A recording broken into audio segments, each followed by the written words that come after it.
अस्सलाम वालेकुम my YouTube family. उम्मीद है आप सब खैरियत से होंगे। Welcome back to online class.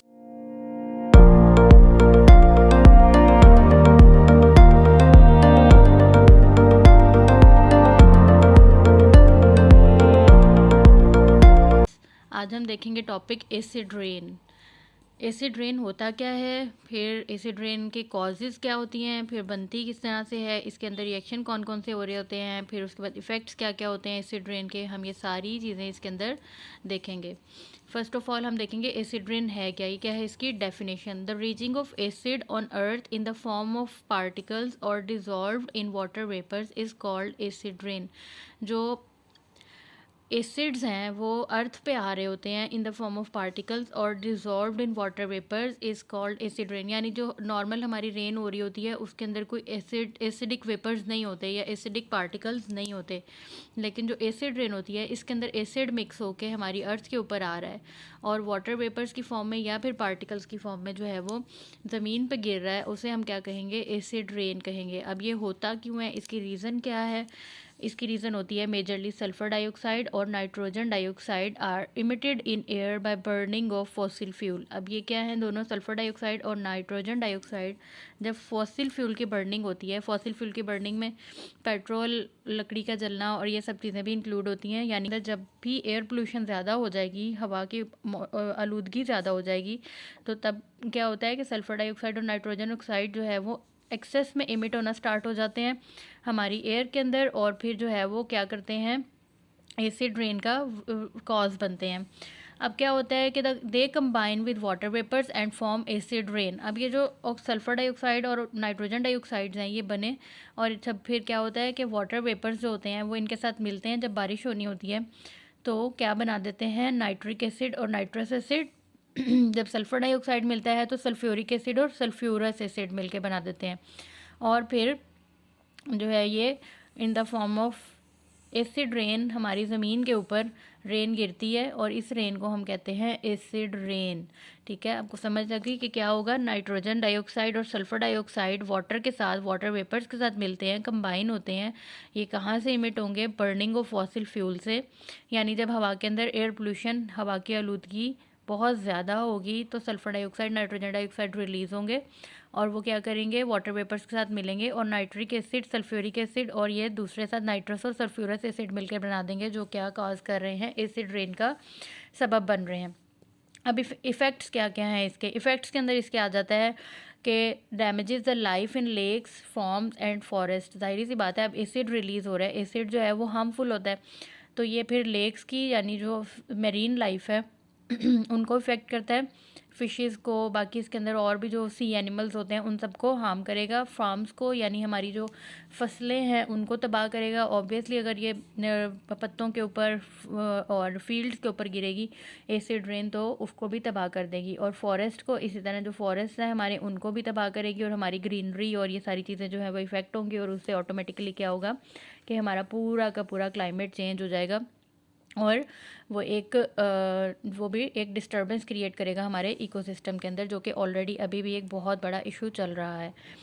It kill decomposers and micro organisms. Obviously हमने पहले क्या कहा, लेक्स, फॉर्म्स और फॉरेस्ट को डिस्टर्ब करेगी और इसके अंदर रहने वाले जितने भी ऑर्गेनिजम्स हैं उनको भी इफेक्ट करेगी, और वो सारे ऑर्गेनिजम्स और जो भी उसके अंदर एनिमल्स वगैरह रह रहे हैं वो क्या हैं, डिकम्पोजर्स भी हैं, माइक्रो ऑर्गेनिजम्स भी हैं, डिफरेंट अपनी एक्टिविटीज़ परफॉर्म कर रहे हैं, जिसकी वजह से हमारे इकोसिस्टम का एक बैलेंस मेंटेन हुआ है, तो वो सारा का सारा डिस्टर्ब हो जाएगा और ये किल कर देगा, तो हमारा इकोसिस्टम का एक बैलेंस डिस्टर्ब होगा। It washes out essential nutrients from the soil. Washes out, अब ज़मीन के ऊपर रेन गिर रही है, ठीक है, पानी गिर रहा है, हम कहीं पे भी गिराते हैं तो वहाँ से वो मूव भी करता है पानी, तो वो पानी जब मूव करेगा तो उसके अंदर जो एसेंशियल न्यूट्रिएंट्स होंगे, सॉइल होगी, सॉइल के अंदर से वो रिमूव कर लेगा अपने साथ, उसको भी बहा के ले जाएगा और या फिर उनके साथ रिएक्ट कर देगा और कोई और कंपाउंड्स बना देगा। तो उसमें कोई भी इस तरह के जो एसेंशियल न्यूट्रिएंट्स हैं उसके अंदर से कैल्शियम, पोटेशियम एटसेट्रा कोई भी मिनरल्स आ सकते हैं, न्यूट्रिएंट्स आ सकते हैं जो कि हमारी ज़मीन के लिए ज़रूरी थे, लेकिन उसने क्या किया कि वो इरोड करके ले गया वहाँ से। जब एसिड रेन आई है तो फिर उसने उस ज़मीन को इनफर्टाइल बना दिया कि आगे उसके अंदर फर्दर अगर हम कोई भी अपनी फार्म्स ग्रो करते हैं, कोई भी क्रॉप्स ग्रो करते हैं तो वो वहाँ पे प्रॉपरली वो जो है नहीं होंगी, ग्रो नहीं करेंगी। अब अगर हम फर्दर आगे इसके पॉइंट्स देखें तो उसके अंदर क्या आता है कि it poisons and deprives plant so they become weak and vulnerable to infect and insect attack. अब ये क्या करता है कि जो पॉइजन कर देता है प्लांट्स को और डिप्राइव्स कर देता है कि उसके अंदर से बॉडी के अंदर इम्यूनिटी होती है ना, प्लांट की वो इम्यूनिटी को ख़त्म कर देता है और उसको वल्नरेबल बना देता है टू इंसेक्ट अटैक, और इन्फेक्ट हो जाए वो किसी भी डिजीज़ से या अटैक हो जाएंगे। जैसे हमने पीछे भी बात की है ना, ये damages life in lakes farms and forest, तो फार्म्स के अंदर कैसे ये उसको इफ़ेक्ट कर रहा है कि उसको पॉइजन कर देगा।